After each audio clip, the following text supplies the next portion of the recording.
సత్య టాక్స్కు స్వాగతం. నేను సిహెచ్వివి సత్యనారాయణ. ఈరోజు ప్రపంచ వాణిజ్య రంగంలో ఒక కీలక పరిణామం చోటు చేసుకుంది. భారత్ అమెరికా మధ్య కొత్త ట్రేడ్ డీల్ ఇప్పుడు కేవలం ఒప్పందంగానే కాకుండా భారత ఆర్థిక భవిష్యత్తును ప్రభావితం చేసే వ్యూహాత్మక భాగస్వామ్యంగా మారుతుంది. ఈ డీల్ వల్ల భారత్కి ఏమి లాభం? అమెరికా ఎందుకు భారత్ వైపు చూస్తోంది? చైనా ప్రభావం ఎంతవరకు తగ్గుతోంది? భారత పరిశ్రమలు, రైతులు, స్టార్టప్స్, ఉద్యోగాలపై దీని ప్రభావం ఏంటి? ఈ అన్ని అంశాలపై స్పష్టమైన విశ్లేషణ కోసం ఈరోజు మనతోటి ఉన్నారు ప్రముఖ ఆర్థిక నిపుణులు, న్యాయవేత్త, అంతర్జాతీయ వాణిజ్య అంశాలపై విశ్లేషకులు డాక్టర్ వివిఎల్ఎన్ శాస్త్రి గారు. శాస్త్రి గారు నమస్కారం అండి. చూడండి. అదే అసలు ముందుగా ఈ ఈ ఇండో యుఎస్ ట్రేడ్ డీలు ఇంత ప్రాధాన్యం ఎందుకు పొందుతుంది అనే అంశంతో మొదలు పెడదాం. అంటే ఈ మధ్యన ఈ మోహన్ దాస్ బాజ్పాయ్ ఎవరైతే ఉన్నాడో, ఈయన ఇన్ఫోసిస్ ఫౌండరు, ఆయన అయితే ఎంత ఎగ్జైట్ అయిపోయాడంటే, ఇప్పుడు 1991లో ఎకనామిక్ రిఫార్మ్స్ స్టార్ట్ అయ్యాక ఎట్లాంటి మార్పులు వచ్చాయి దేశంలో, ఈ డీల్ వల్ల అట్లాంటి మార్పులు వస్తాయని కూడా మాట్లాడాడు. దాన్ని బట్టి దీని చాలా ఇంపార్టెన్స్ ఉంది అనిపిస్తుంది. ఇప్పుడు డాక్టర్ శాస్త్రి గారు, ప్రస్తుతం ఇండో యుఎస్ ట్రేడ్ డీల్ గురించి ఎక్కువగా చర్చ జరుగుతుంది. ఇది కొత్త డీల్ అనాలా, లేక ఇప్పటికే ఉన్న సంబంధాలకు అప్డేట్ అనాలా? నా ఉద్దేశం ప్రకారం యాక్చువల్గా ఇది పూర్తిగా ఒక కొత్త ఒప్పందం అని చెప్పడం కంటే భారత్ అమెరికాల మధ్య ఉన్న వాణిజ్య సంబంధాలకి ఒక స్ట్రాటజిక్ అప్గ్రేడ్గా చెప్పాలి. ఇది ఒక అప్గ్రేడేషన్ మాత్రమే, స్ట్రాటజిక్ అప్గ్రేడేషన్ మాత్రమే. ఎందుచేతంటే ఇప్పటివరకు మనం ఏం చేస్తున్నామంటే ఎక్కువగా ఐటీ సర్వీసుల మీద, వీసాల మీద, డిఫెన్స్ కొనుగోళ్ల వరకునే మన రిలేషన్షిప్ యుఎస్ఏతో పరిమితం అయి ఉంది. కానీ ఇప్పుడు ఈ ట్రేడ్ డీల్ ద్వారా భారత్ను కేవలం సర్వీస్ ప్రొవైడర్గా మాత్రమే కాకుండా మ్యానుఫ్యాక్చరింగ్ ప్లస్ టెక్నాలజీ పార్ట్నర్స్గా అమెరికా చూసేలాగా మనం చేసుకోగలిగాం. అంటే ఇది కేవలం ట్రేడ్ అగ్రిమెంట్ కాదు, ఇదేంటంటే సప్లై చైన్ రీఅలైన్మెంట్. ప్రస్తుతం ప్రపంచంలో అందరూ end to end, A to Z పూర్తి సప్లై చైన్ అమెరికా నుంచి చైనా నుంచి డిపెండ్ అవుతూ ఉన్నట్లయితే, ఆ చైనా నుంచి తప్పుకుని ఒక ఫేవరబుల్ ఆల్టర్నేటివ్ కోసం చూస్తున్న తరుణంలో అమెరికాకి మధ్యలో టారిఫ్స్ అనేటువంటి అంతర్యం వచ్చి కొంతకాలం భారత్ను దూరంగా పెట్టినప్పటికీ కూడా ఈ ట్రేడ్ డీల్ ద్వారా అమెరికా కూడా ఏం ఊహించిందంటే ఈ సప్లై చైన్లో రీఅలైన్మెంట్లో భారత్ని భాగస్వామ్యంగా చేసుకోవడం అనేటువంటిది ఇంపార్టెన్స్ ఎక్కువ కాబట్టి భారత్ని మనతో ఉంచుకోవాలనేటువంటి ఉద్దేశంతో కొంత వాళ్ళు కూడా దిగొచ్చారు. అంచేత ఈ ట్రేడ్ డీల్ సాధ్యమైంది. అంతేకాకుండా జియో పొలిటికల్ షిఫ్ట్ ఏదైతే ప్రస్తుతం ఈ అమెరికన్ టారిఫ్స్ నేపథ్యంలో చోటు చేసుకుంటుందో, ఆ జియో పొలిటికల్ షిఫ్ట్ లో భాగంగా భారత్ని వదులుకోకుండా భారత్ని తమతో పాటు ఉంచుకోవాలనేటువంటి ఉద్దేశంతో ఇది అమెరికా మళ్ళీ ఒక మెట్టు దిగి వచ్చింది ఈ ట్రేడ్ డీల్లో అని చెప్పి మనం చెప్పాలి.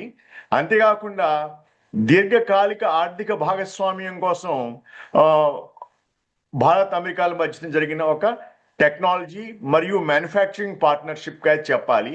ఇందులో ముఖ్యంగా అమెరికా ఇండియాని ఒక మ్యానుఫ్యాక్చరింగ్ ఆల్టర్నేటివ్ కింద చూస్తూ రావడం మూలంగా మనకి కొంతంత వెసులుబాటు మ్యానుఫ్యాక్చరింగ్లో వచ్చే అవకాశం ఉందని, ఎస్ఎంఈ ఎంఎస్ఎంఈల యొక్క ఎక్స్పోర్ట్స్ ఇంకా బాగుపడతాయనేటువంటి ఆశలు మన ఎంటర్ప్రెన్యూర్స్ యొక్క మనసుల్లో వెదజల్లుతున్న కారణంగా ముఖ్యంగా ఇండస్ట్రీ లీడర్స్ మోహన్ దాస్ పాయ్ అయితే అవనివ్వండి, ఎవరైతే అవనివ్వనండి, వాళ్ళంతా ఎక్సైట్ అయిపోయి కొత్తగా ఆపర్చునిటీస్ వస్తాయి మనకి అని చెప్పడం జరుగుతుందన్నమాట.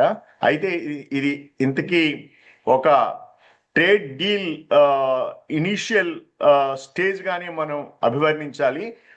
స్టేట్ డీల్ జరిగినప్పటికీ కూడా ముందు ఏ విధంగా ఇది ప్రాక్టికల్ గా ఇంప్లిమెంట్ కాబడుతోంది అనేటువంటిది కూడా మనం చూడవలసిన అవసరం ఉందండి. అమెరికా ఇప్పుడే భారత్పై ఎంతగా ఆసక్తి చూపించడానికి ప్రధాన కారణం ఏంటి? చైనా ఫ్యాక్టరీ ఎంతవరకు దీంట్లో ఉందంటారు? చైనా ఫ్యాక్టరీ ఇందులో కేంద్ర బిందువుగా మనం చెప్పాలి సత్యనారాయణ గారు. ఎంచేతంటే అమెరికా గత 20 ఏళ్లుగా చైనాపై ఆధారపడి ఉంది. దేని మీద? మ్యానుఫ్యాక్చరింగ్ కోసం, రేర్ ఎర్త్ మినరల్స్ కోసం, ఎలక్ట్రానిక్స్ కోసం, ఫార్మా రా మెటీరియల్స్ కోసం.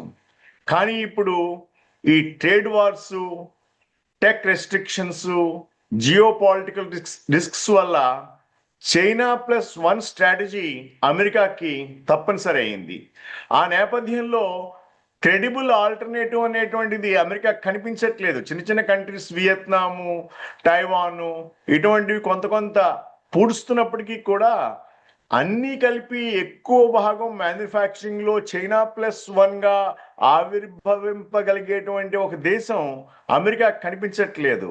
ఈ నేపథ్యంలో ఆ చైనా ప్లస్ వన్ స్థాయి అనేటువంటిది భారతదేశానికి ఉందని చెప్పి, ఆ స్కేల్ ఉందని చెప్పి, ఆ స్కిల్డ్ మ్యాన్ పవర్ ఉందని చెప్పి, డెమోక్రసీ ఉందని చెప్పి, స్టేబుల్ పొలిటికల్ సిస్టమ్ ఉందని చెప్పి, అంటే అది ఒక భారత్లోనే ఫిట్ అవుతుంది కాబట్టి భారత్ని వదులుకోకూడదు అనేటువంటి ఉద్దేశంతో ట్రంప్ దిగొచ్చి ఈ ట్రేడ్ డీల్ చేయడం అయింది అని చెప్పి మనం చెప్పాలి సార్.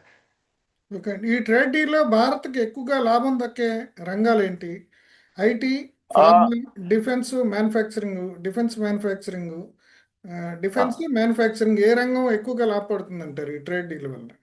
ఆ.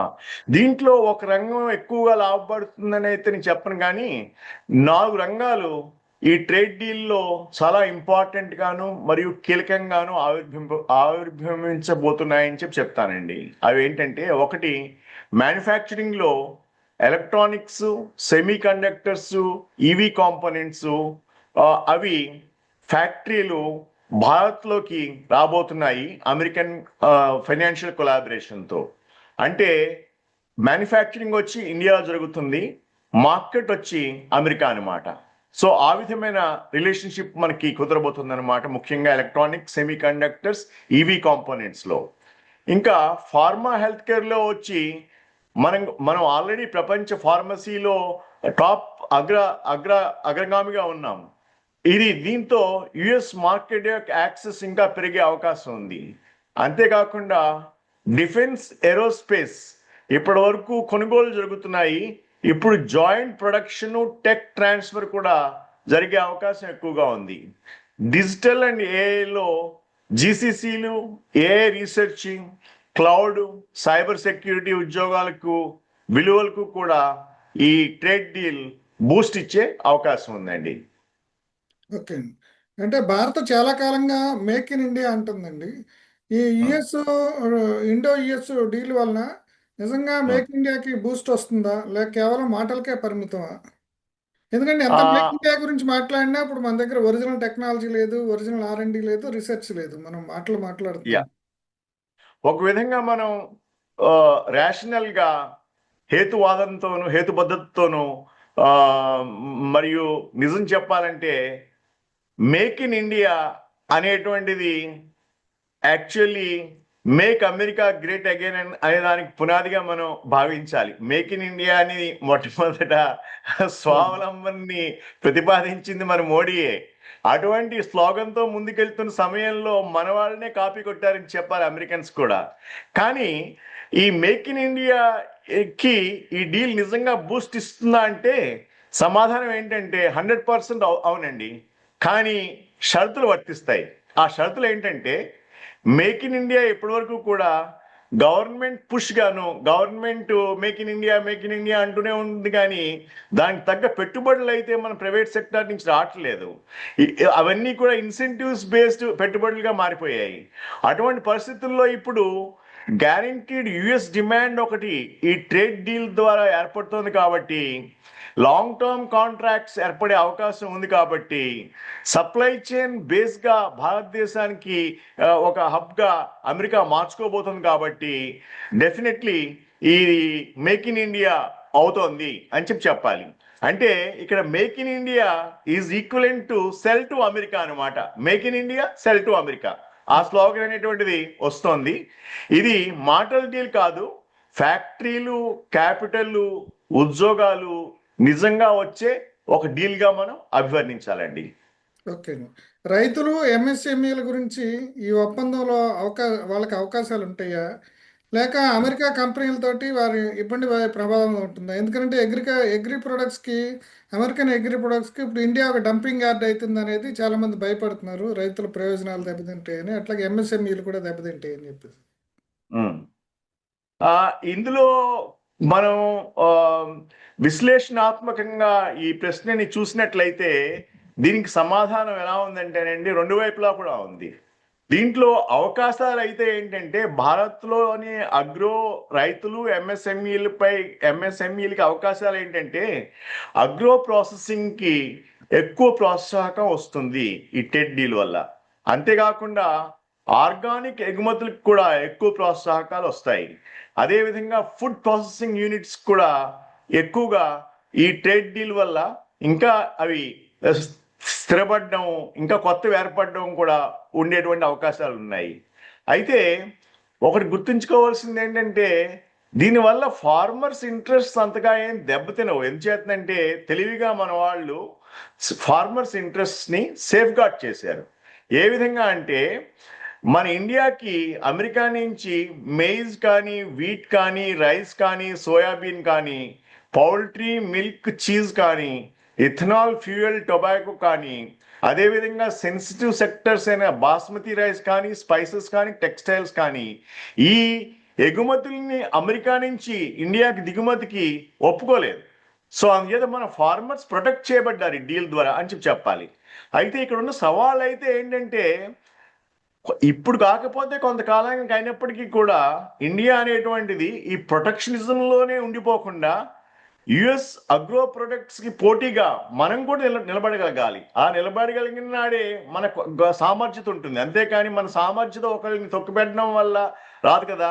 అందువల్ల ఆ సవాల్ని ప్రస్తుతం గవర్నమెంట్ నుంచి ప్రొటెక్షన్తో మన ఫార్మర్స్ అధిగమించవలసిన అవసరం ఉంటుంది.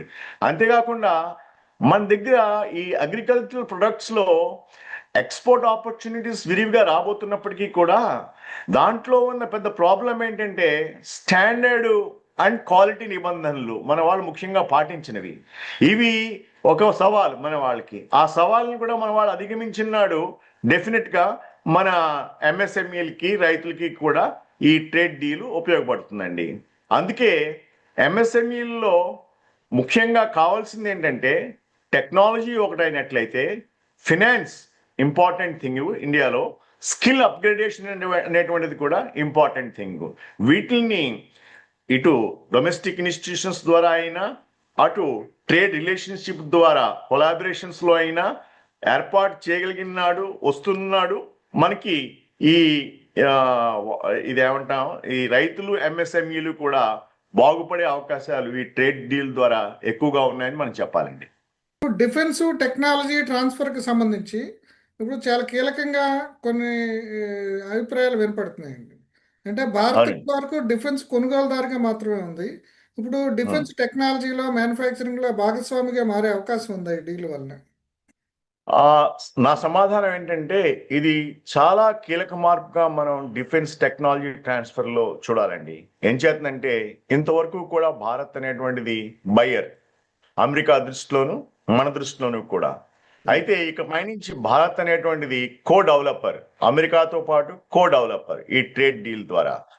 ఏం చేస్తుందంటే jet engines, drones, surveillance systems ఇవన్నీ భారత్లో తయారీకి ఈ ట్రేడ్ డీల్ ద్వారా మార్గం సుగమం అయింది. దీంట్లో అమెరికా మనకి టెక్నాలజీని ఇస్తుంది. అంచేత ఇది ఒక పక్క దేశ భద్రతను కాపాడుతూ ఇంకొక పక్క ఇండస్ట్రియల్ గ్రోత్ ట్రెండ్కి మంచిగా ఉపయోగపడే అవకాశం ఉందండి. అంచేత ఈ ట్రేడ్ డీలు డిఫెన్స్ టెక్నాలజీలో ఒక కీలక మార్పుగా మనం అభివర్ణించండి. ఓకే అండి. ఇప్పుడు డాలరు, రూపాయి, టారిఫ్స్, కస్టమ్స్ డ్యూటీలు, ఇటీవల ఈ పదాలు ఎక్కువగా వినపడుతున్నాయండి సామాన్యుడికి అర్థమైనా అర్థం కాకపోయినా. ఈ ట్రేడ్ డీల్ వలన భారత కరెన్సీ అలాగే వాణిజ్య లోటుపై ఏమైనా ప్రభావం ఉంటుందా? అంటే ఇక్కడ ఎగుమతులు పెరిగితే తప్పకుండా మనకి డాలర్ యొక్క ఇన్ఫ్లో పెరుగుతుంది మన ఇండియాలో. ఆ ట్రేడ్ డెఫిసిట్ తగ్గుతుంది, రూపాయి అనేటువంటిది స్థిరపడుతుంది. అయితే ఇది ఒక రోజులో వచ్చే మార్పు కాదు, కానీ ఇది ఒక 3-5 సంవత్సరాల ప్రక్రియ. సో మన రూపాయి ఈ 90 అబోవ్ లెవెల్ నుంచి, అంటే 90ని యావరేజ్గా తీసుకుని అబోవ్ లెవెల్ నుంచి ఈ మామూలు ఇంకా కిందకి దిగాలంటే ఒక 3-5 సంవత్సరాలు పట్టే టైం పడుతుందండి. అంతవరకు కూడా మనం ఈ ట్రేడ్ డీల్స్లో స్థిరత్వం రప్పించాలి, మన ఎక్స్పోర్ట్స్ని పెంచాలి, మనకి వచ్చే డాలర్ని పెంచాలి, రూపాయి యొక్క ఆ, స్థిరత్వాన్ని పెంచాలి, డెఫిసిట్ని మాత్రం తగ్గించాలి. అప్పుడే మన రూపాయి ఏ, ఆ, అంటే ఆ, ఆ, రూపాయి స్థిరపడి ఆ, ఈ డిప్రిసియేట్ కాకుండా ఎప్రిసియేట్ అయ్యే అవకాశం ఉంది. ఓకే. ఇప్పుడు ఈ ఒప్పందం గురించి అందరూ మాట్లాడుతున్నారు, బాగానే ఉందండి. ఇప్పటికే అంటే ఈ దేశంలో ఇప్పుడు గ్రోత్ అనేది ఎంప్లాయ్మెంట్ బేస్డ్గా లేదు, యువతకి ఉపాధి పెంచే విధంగా లేదు అనే విమర్శలు ఉన్నాయి. దీనివల్ల ఉం, ఇప్పుడు యువతకి ఉద్యోగాలు పెరుగుతాయా, లేదంటే ఉం, ఆటోమేషన్ ఏఐ వలన ఇప్పటికే ఈ సాఫ్ట్వేర్లో ఉన్న ఉద్యోగాలే పోతాయి అనే భయం ఉంది. కొత్త ఉద్యోగాలు ఉం. వస్తాయా, పాత ఉద్యోగాలు నిలుస్తాయా, అసలు ఏంటి పరిస్థితి? హ్మ్. ఇది గతంలో కూడా నేను మన షోస్‌లో డిస్కషన్‌లో చెప్పాను నేను. ఇందులో ఈ ట్రేడ్ డీల్ వల్ల వచ్చే అవకాశాలు ఎలా ఉంటాయంటే, ముఖ్యంగా మ్యానుఫ్యాక్చరింగ్‌లోను, ఏఐ సపోర్టెడ్ రోల్స్‌లోను, ఇంజినీరింగ్‌లోను, డేటా అండ్ టెక్ జాబ్సు, వీటిల్లో భారీ డిమాండ్ వచ్చే 3-5 సంవత్సరాల్లో వస్తాయండి. అయితే లో స్కిల్డ్ ఉద్యోగాలు తగ్గిపోతాయండి. లో స్కిల్డ్ ఉద్యోగాలు అనేటువంటివి ఉండవు. అవి ఏఐ ద్వారా రిప్లేస్ కాబడతాయి. అంచేత ఇక్కడ జాబ్ లాస్ కాదు కాదు కానీ జాబ్ షిఫ్ట్ అనేటువంటిది ఏర్పడుతోంది. దాంట్లో స్కిల్ సెట్ని అప్గ్రేడ్ చేసుకున్నాడే ఎవరైనా జాబ్ మీద డిపెండ్ అయ్యే వాళ్ళు మనుగడ సాధించగలరు. స్కిల్ అప్గ్రేడ్ చేసుకోలేనాడు ఈ లో స్కిల్డ్ జాబ్స్ ఉన్నవాళ్ళు, ఆ లో స్కిల్ జాబ్స్ వాళ్ళకి ఉండకపోవచ్చండి భవిష్యత్తులో. ఓకే. ఇప్పుడు భారత్ అమెరికా దగ్గర అవుతున్నప్పటికి కూడా రష్యా, యూరప్, గల్ఫ్ దేశాలతో మన సంబంధాలు దూరం అవుతాయేమని భయంగా ఉంది. ఉం, ఇప్పుడు ఇరాన్ నుంచి మనం రష్యా నుంచి కూడా ఆయిల్ ఉం, కొనుక్కోవటము, రూపీస్లో వాళ్ళకి పే చేయటం, అట్లాగే మనకి వాళ్ళు ట్రెడిషనల్గా మన స్నేహితుల కింద లెక్క. ఇప్పుడు ఉం, అట్లే గల్ఫ్తో కూడా ఈ మధ్య ఏదో సంబంధాల కోసం ట్రై చేస్తున్నారు. ఈ సంబంధాల మీద ఉం, ఏదైనా ప్రభావం ఉంటుందా ట్రేడ్ డీల్ది? ఉం. ఇక్కడ ఈ ప్రశ్నకి జవాబు చెప్పే ముందు ముఖ్యంగా సత్యనారాయణ గారు, మనం చిదంబరం ఫార్మర్ ఫినాన్స్ మినిస్టర్ చేసిన క్రిటిసిజం ని కూడా, కన్స్ట్రక్టివ్ క్రిటిసిజం ని కూడా కొంచెం వర్ణిద్దాం. ఎంచేతనంటే ఆయన ప్రధానంగా ఏం చెప్పారంటే, ఇప్పుడు భారత్ అమెరికా ప్రకటించిన ట్రేడ్ డీలు యాక్చువల్గా ఇది బైలేటరల్ ట్రేడ్ డీల్ కాదు, అంటే ద్వైపాక్షిక వాణిజ్య ఒప్పందం కాదు. అంతేకాదు కాకుండా తాత్కాలిక ఒప్పందం కూడా కాదు. ఆయన క్రిటిసిజంలో అదే. కేవలం భవిష్యత్తులో తాత్కాలిక ఒప్పందం చేయవచ్చు అన్న ఒక ఫ్రేమ్వర్క్ ని మాత్రమే మనకి వాళ్ళు ఇలా చూపించారు అని చెప్పి చిదంబరం గారు బాగా క్రిటిసిజం చేయడం జరిగింది.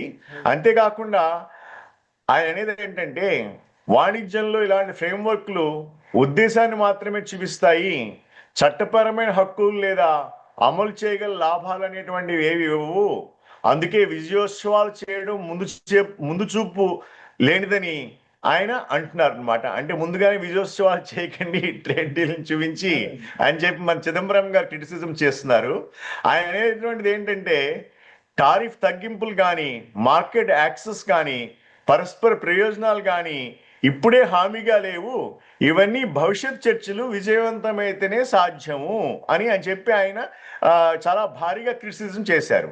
అయితే ఆయన క్రిటిసిజంకి ఆ, ఎదురుకుండా మనం చూసినట్లయితే మనకి గుర్తుంచుకోవాల్సింది ఏంటంటే, ఈ ట్రేడ్ డీల్ ద్వారా భారత్ భారత్ యొక్క ముఖ్యమైన ఎగుమతులైన టెక్స్టైల్స్, లెదరు, ఆర్గానిక్ కెమికల్స్ వంటి కీలక రంగాలపై 18% టారిఫ్ తగ్గించడం ద్వారా ఆ సెక్టర్స్ కి ఖచ్చితంగా మేలు జరిగింది. అది అంతగా అంత అంత తీవ్రంగా ప్రతిపక్ష స్థాయిలో ఉన్నప్పటికీ కూడా ఫ్యాక్ట్స్ కి వ్యతిరేకంగా క్రిటిసిజం చేయడం అనేటువంటిది నేను కూడా ఒప్పుకోను. ఆ, అయితే చిదంబరం గారు ఏజ్ ముందు నా ఏజ్ చాలా తక్కువైనప్పటికీ కూడా సబ్జెక్ట్ లో nowhere I'm inferior to him. So అంచేత ఏంటంటే ఆ, ఆయన అంత తీవ్రంగా విమర్శ చేయవలసిన పని లేదు. కానీ ఇక్కడ భారత్ మొట్టమొదటి నుంచి కూడా సంబంధ బాంధవ్యాల్లో చూస్తూ వచ్చినట్లయితే ఎవరితోనూ కూడా మనం శత్రుత్వం పెట్టుకోలేదు. కానీ యుఎస్ తో మనం ఆల్వేస్ వ్యాపారం చేస్తూ వచ్చాము. రష్యాతో ఎనర్జీలో సంబంధాలు పెట్టుకున్నాము, అలాగే డిఫెన్స్ లో సంబంధాలు పెట్టుకున్నాము, అమెరికాతో కూడా డిఫెన్స్ లో సంబంధాలు పెట్టుకున్నాము, ఫ్రాన్స్ తో పెట్టుకున్నాము, గల్ఫ్ తో పెట్టుబడుల గురించి సంబంధాలు పెట్టుకున్నాము. అలాగ మనం ఒక మల్టీ అలైన్మెంట్ పాలసీని పాటిస్తూ వచ్చాము. అంటే ఈవెన్ అందుచేత ఈవెన్ చైనాతో కూడా ట్రేడింగ్ జరుగుతున్నట్టుంది కదండి, ఈవెన్ మనకి ఖచ్చితంగా అవును. సరిహద్దు ఇప్పుడు సంఘర్షణలు ఉన్నప్పటికి కూడా. కరెక్ట్. ఇప్పుడు యాక్చువల్ గా సరిహద్దు సంఘర్షణ ఒక పక్కన నడుస్తూ ఉన్నప్పటికీ కూడా మోడీ గారు ఒక స్టెప్ తగ్గి అమెరికాతో ఎప్పుడైతే కొంచెం గ్యాప్ పెరుగుతుందని చెప్పి తెలిసిందో ఆయన చైనాతో వెళ్ళి డీల్ చేసుకోవడం కూడా జరిగింది. అందుమూలంగానే కాకుండా EU యూరోపియన్ యూనియన్ వచ్చి మనతో ట్రేడ్ డీల్ చేయడం ద్వారాను, యూకే వచ్చి ట్రేడ్ డీల్ చేయడం ద్వారాను, ఫ్రాన్స్ ట్రేడ్ డీల్ చేయడం ద్వారాను అమెరికాకి ఏమనిపిస్తుందంటే మనం భారత్ని ఐసోలేట్ చేయడం వల్ల ప్రపంచంలో మనం ఒక మంచి మిత్రుడిని కోల్పోతున్నాం అని చెప్పి ట్రంపే యాక్చువల్గా 2-3 స్టెప్స్ దిగొచ్చి ఈ ట్రేడ్ డీల్కి ఒప్పుకుని ఈ 18% తగ్గించడమే కాకుండా మనపై వేసిన 25% అడిషనల్ టారిఫ్ ఏది రష్యన్ ఆయిల్ ఇంపోర్ట్స్ మీద అది కూడా తీసేశాడు ఇప్పుడు ఆయన. ఓకే, అది కూడా తీసేశాడు. మరి రష్యన్ ఆయిల్ ఇంపోర్ట్స్ ఇప్పటికి కొనసాగుతున్నప్పటికీ శీతకన్నం అంటారు కదా మన తెలుగులో, ఆ మాదిరిగా ఆయన రష్యా నుంచి ఇండియా ఇంపోర్ట్లు తగ్గించేసింది అని అంటాడు ఎవరైనా అడిగితే. అంతేగా, అంతకు మించి ఇంకేం మాట్లాడట్లేదు. అంటే మన రష్యన్ ఇంపోర్ట్స్ నడుస్తూనే ఉన్నాయి. అంటే ఇక్కడ అర్థం ఏంటంటే ఆయన భారత్తో ఈ రిలేషన్షిప్ని పాడు చేసుకోకుండా ముందుకు వెళ్దాం అనేటువంటి ఉద్దేశంతో మంచి హృదయంతోనే చేశాడని చెప్పాలి. ఆ విధంగా చూసినట్లయితే ఈ ట్రేడ్ డీలు మన దేశానికి ఓకే, ఇప్పుడు చేసిన ట్రేడ్ డీలు రేపే మనకి ఫలితం ఇవ్వమంటే ఇవ్వదు. దానికి ప్రతిపక్ష నాయకులు చెప్పట్లేదు, సాధారణ వ్యక్తికి కూడా అర్థం అవుతుంది. అది over a period of time 6 months 1 year లోపల మనకి రిజల్ట్స్ స్లోగా రావడం ఆరంభిస్తాయి. మనకి డెఫినెట్గా 2 to 3 years పీరియడ్లో ఈ ట్రేడ్ డీల్లో మరేమి చేంజెస్ లేకుండా ఉన్నట్లయితే ఇది భారత్ యొక్క ఎగుమతుల్ని బాగా పెంచి మనకి US$ యొక్క రాబడి పెంచే ఎక్కువ అవకాశం ఉందండి. అంటే ఈ ట్రేడ్ డీల్ అనేది భారత్కి, భారత ఆర్థిక భవిష్యత్తుకి అవకాశమా, సవాలా, లేదంటే రెండు కలిసిన ప్యాకేజా? ఒక్క వాక్యంలో చెప్పండి. ఒక్క వాక్యం చెప్పాలంటే భారత్ను గ్లోబల్ ఎకనామిక్ పవర్గా మార్చే డీల్గా మనం చెప్పాలండి. అదే డాక్టర్ శాస్త్రి గారు, సాధారణ భారతీయుడు ఈ ట్రేడ్ డీల్ని ఎలా అర్థం చేసుకోవాలి? ఇది దైనందిన జీవితంపై ఎలా ప్రభావం చూపిస్తుంది? అదే టైం ఇంకో ప్రశ్న కూడా నేను యాడ్ చేస్తానండి దీనికి. అందుకే మోడీ ట్రంప్ను లొంగ తీసుకున్నారా, ట్రంప్కి లొంగిపోయాడా అనే ప్రశ్న. అంటే ఇట్స్ ఏ పొలిటికల్ క్వశ్చన్. ఇప్పుడు ఒక చర్చలో ఉంది. అంటే లొంగిపోయాడని కొంతమంది, లొంగ తీసుకున్నాడని స్నానంతో వెయిట్ చేసేసి, ఇది రెండింటి చెప్పండి ఫైనల్గా. తప్పకుండా అండి. ఇక్కడ ఏంటంటే సాధారణంగా భారతీయుడు ఎలా చూడాలనేటువంటిది క్లుప్తంగా ఏంటంటే భారతీయుడు ఈ ట్రేడ్ డీల్ని ఉద్యోగాలు, ధరల స్థిరత్వం, ఆర్థిక బలం అనేటువంటి 3 యాంగిల్స్లో చూడాలి. వీటిలన్నింటినీ కూడా ఇది ఒక పునాదిగా మనం భావించాలి. అంతేకాకుండా డొనాల్డ్ ట్రంప్ నరేంద్ర మోడీ మధ్య జరిగింది లొంగిపోవడం కాదు. డొనాల్డ్ ట్రంప్ నరేంద్ర మోడీకి లొంగిపోవడం కానీ, నరేంద్ర మోడీ డొనాల్డ్ ట్రంప్ లొంగిపోవడం అనేటువంటిది కాదు. ఇది తాత్కాలిక వ్యూహాత్మక సమతుల్యం, అంటే టాక్టికల్ ఈక్విలిబ్రియం అంటారు పొలిటికల్ ఎకనామిక్స్లో. ఎందుకంటే ట్రంప్ తన ప్రధాన ఆయుధాలని ఒక పక్క వదలలేదని చెప్పాలి. ఎలాగంటే 18% US టారిఫ్స్ని మాత్రం తగ్గించాడు. అయితే ఈ టారిఫ్స్ని స్టీల్, అల్యూమినియం, కాపర్లపై తొలగించలేదు. అది ఒకటి ఇంపార్టెంట్గా మనం గమనించాలి. అంతేకాకుండా సెక్షన్ 232 జాతీయ భద్రత విచారణను ఇంకా ముగించలేదు. అంచేతనే ఇది ఒక ఫ్రేమ్వర్క్ కింద, ట్రేడ్ డీల్ కింద ఆయన చూశాడు. ఇవన్నీ చూస్తే అమెరికా డెఫినెట్గా తన లెవరేజ్ నిలుపుకుంది ఒక పక్కన. ట్రంప్ శైలికి అనుగుణంగాను ఎలా అంటే ముందు హామీలు కాదు తర్వాత లాభాలు అన్నట్టుగా. అదే సమయంలో మోడీ కూడా కీలక రేఖలు ఏవి దాటలేదు. భారత వ్యవసాయ రంగంలో ముఖ్యంగా బియ్యం, గోధుమ, పాల ఉత్పత్తులు, పౌల్ట్రీ ఇవన్నీ కూడా రక్షించబడ్డాయి ఈ ట్రేడ్ డీల్ ద్వారా. ఈ ట్రేడ్ డీల్ అనండి, ఫ్రేమ్వర్క్ అనేవండి, whatever it may be, దీని ద్వారా మన యొక్క వ్యవసాయ ఉత్పత్తులన్నీ కూడా రక్షించబడ్డాయి.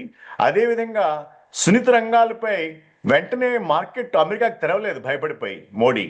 చట్టబద్ధమైన ఒప్పందాల్లోకి చట్టబద్ధమైన ఒప్పందంలోకి వేటిల్లోకి వెళ్లకుండా చర్చల స్థాయిలోనే 1 year లాగించేశాడు. ఆ లాగించడంలో వాళ్ళకున్న దీని పేరేంటి బార్గెనింగ్ పవర్ కూడా తగ్గిపోయింది. ఎంచేతండి మధ్యలో ఒక పక్క చైనాతో, ఇంకో పక్క రష్యాతో, ఇంకో పక్క యూరోపియన్ యూనియన్తో, ఇంకో పక్క ఫ్రాన్స్తో, ఇంకో పక్క యూకేతో అందరితో మనం వెళ్ళిపోతున్నట్లయితే ఇంక మోడీకి ఏమనిపిస్తుందని మనం కూడా చేసేసుకుందాం అని చెప్పి ఆయన కూడా ఒక విధంగా వ్యూహాత్మకంగా దీంట్లోకి రప్పించి ఈ ట్రేడ్ డీలు, ట్రేడ్ ఫ్రేమ్వర్క్ని చేసిలా ఆయన చేయించాడు. కాబట్టి నిజం ఏంటంటే ట్రంప్ మోడీకి లొంగలేదు, మోడీ ట్రంప్ ఒత్తిడికి లొంగలేదు. ఇద్దరూ తమ బార్గెనింగ్ పవర్ని భవిష్యత్ దశలకు దాచుకున్నారు అని చెప్పి మనం చెప్పచ్చు. అంటే ఇది ఇద్దరి పక్క నుంచి కూడా విజయం కాదు, పరాజయం కూడా కాదు. ఇది చెస్ బోర్డ్ మీద నడుస్తున్న ఒక ఆట. అంటే ఇది ఒక దశలో ఉంది. ఈ దశలో ఎవరు కింగ్ గా నిలబడతారు, ఆ కింగ్ ని ఆ మిగతా సైనికులు ఎలా రక్షిస్తారు అనేటువంటి చూడవలసి ఉంది. ఆట మాత్రం కొనసాగుతూనే ఉందండి. Okay, thank you sir. నమస్తే. థ్యాంక్ యూ అండి. Thank you.